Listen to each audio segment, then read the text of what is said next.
Well, welcome to Christchurch, Hagley Oval. The sun's out. It looks a batting day.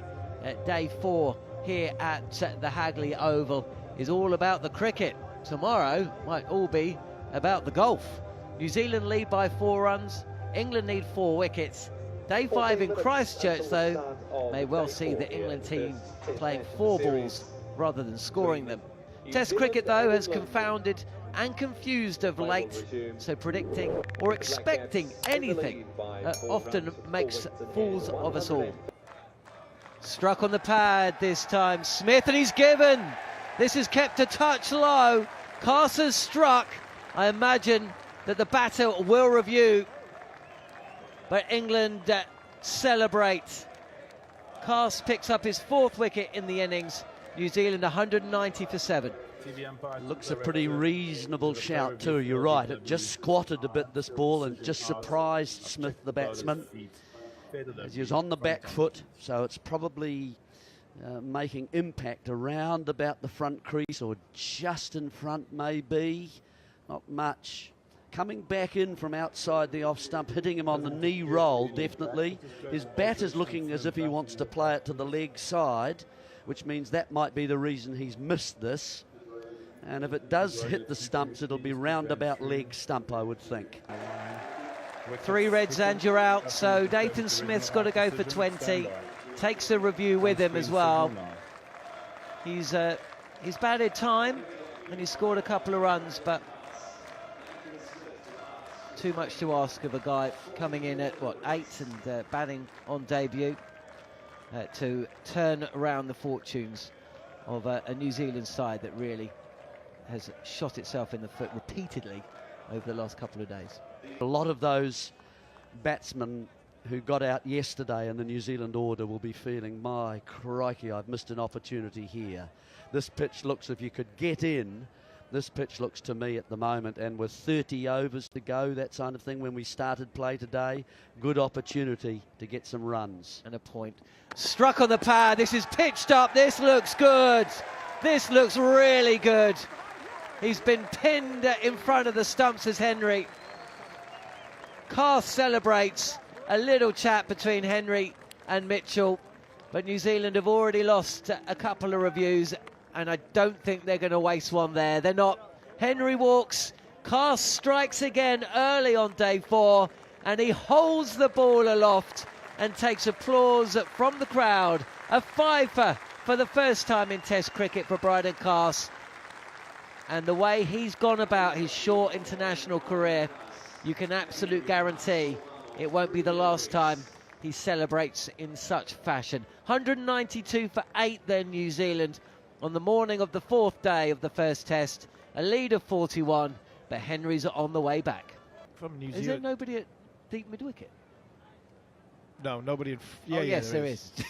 I tell you what, Bethel. if they could stop signing autographs Joe just Root for a signing second. autographs, yeah. Joe Root is at mid-wicket, and this is dragged down, and Southey has skied this to Joe Root, who runs around from mid-wicket, fresh from signing a youngster's autograph, who will always be able to tell his friends that moments after the signature was put on the bat, Joe Root ran round to complete the catch, and Tim Southey has had to depart. 9 wickets down now, New Zealand.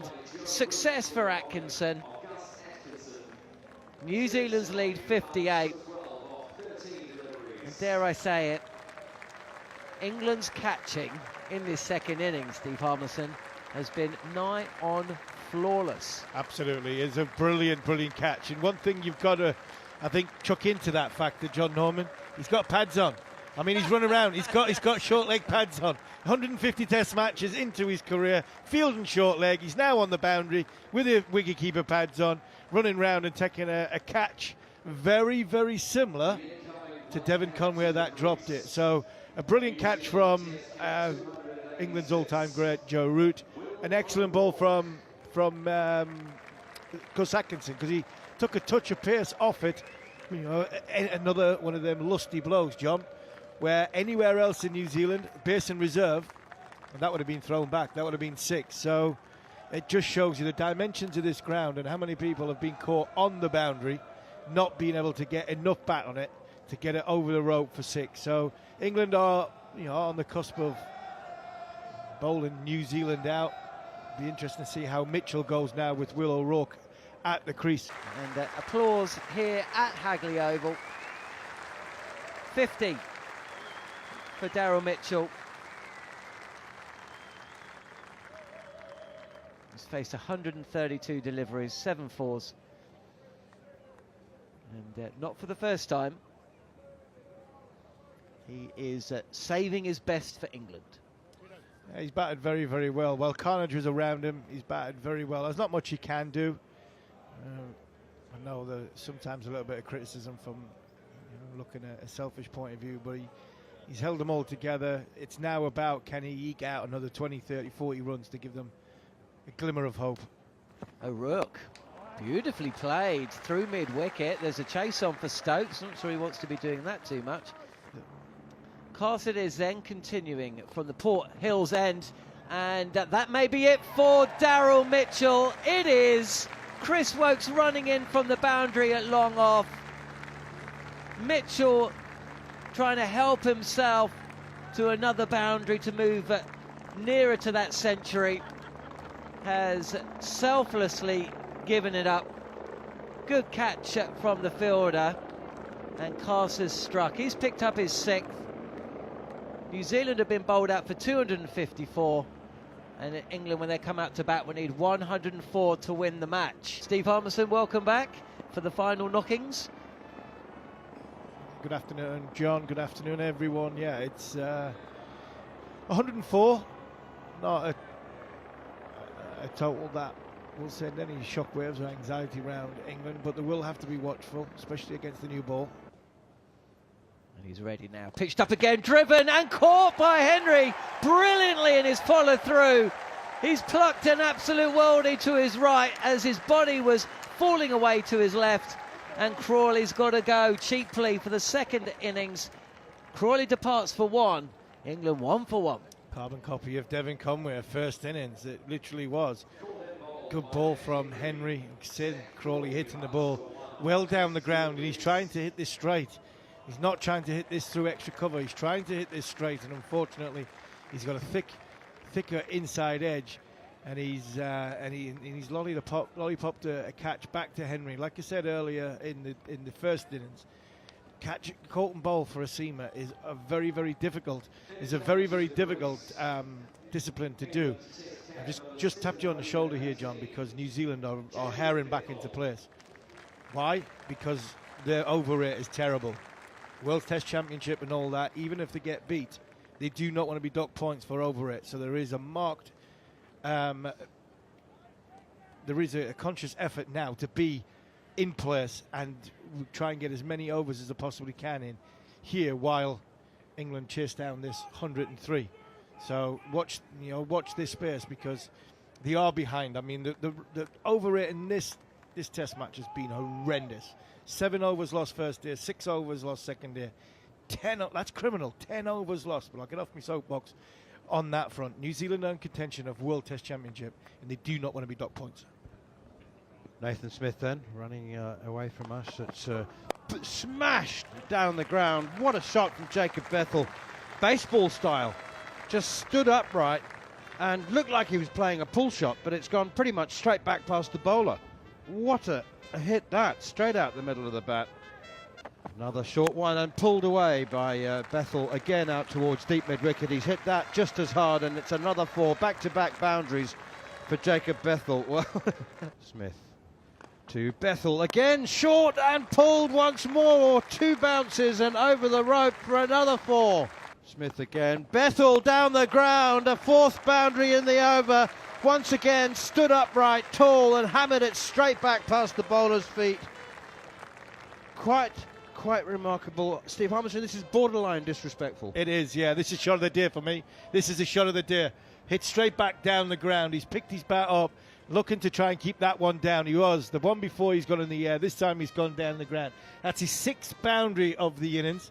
26 off 17 balls. I mean, he's not a number 3. He's definitely not a number 3 in Test match cricket. This is where he's found himself But boy, is he enjoying himself at this moment in time. It's cut by Duckett down towards third man. It'll be out, caught by Matt Henry. Uppercut. Well, trap set. Plan obvious. Duckett accepts the challenge and has holed out to Matt Henry on the third boundary. So Root 6. Scoop pull shot. Absolutely. I hope everyone's all right. It's landed on the grass banks just to the left of our commentary box. And he's absolutely set himself. It looks like a kind of circus routine, because he stepped away outside the off stump as O'Rourke was in his gather and has just scooped it over fine leg and onto the grass banks for 6. Yeah, lovely shot. Harnessing the power of O'Rourke, the power of his bowling, just helping it on its way up. A total of 104 to win. You can see a team just limp over the line, get close, and everybody just a bit of an anticlimax. This is not, when you watch this England team, there's no part of it anticlimactic. They just go for it and have a great time having it. Here's Nathan Smith. Short to Bethell, hooks it out towards deep mid-wicket and it's gone for 6. Jacob Bethel.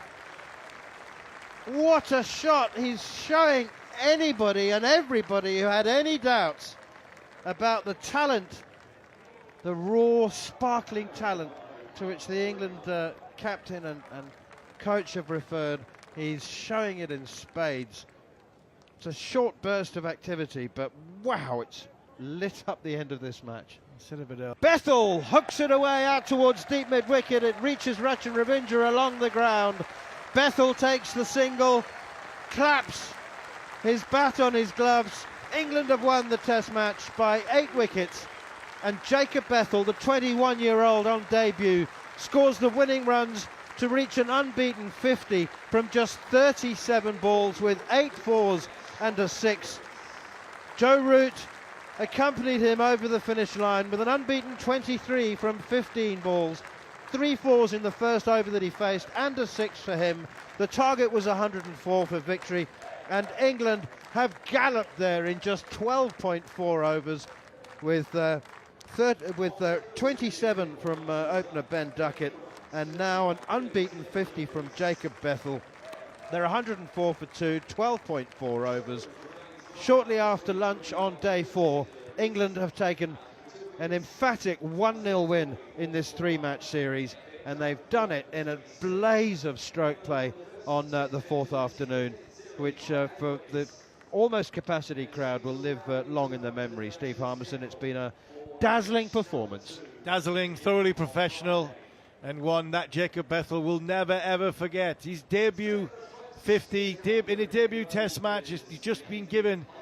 Joe Root just walked over to the stumps, took one of the stumps out of the ground and give it to Jacob Bethel as a memento of his Test match debut. England have been absolutely professional here. They've came here and put on a performance with both bat and with ball. New Zealand dropped 8 catches. They've contributed to their own downfall, but England have taken their chances. Brydon Carse was fantastic. Harry Brook was the recipient of them 5 out of them 8 drop catches. He went on to make New Zealand pay, and to put the icing on the cake, England decided to bring a 21-year-old who averages 22, yes 22 in first class cricket, batted him at number 3, and he's got 50 off 37 balls to take England home. A brilliant performance by England. Ben Stokes' team goes 1-0 up in this 3-match series.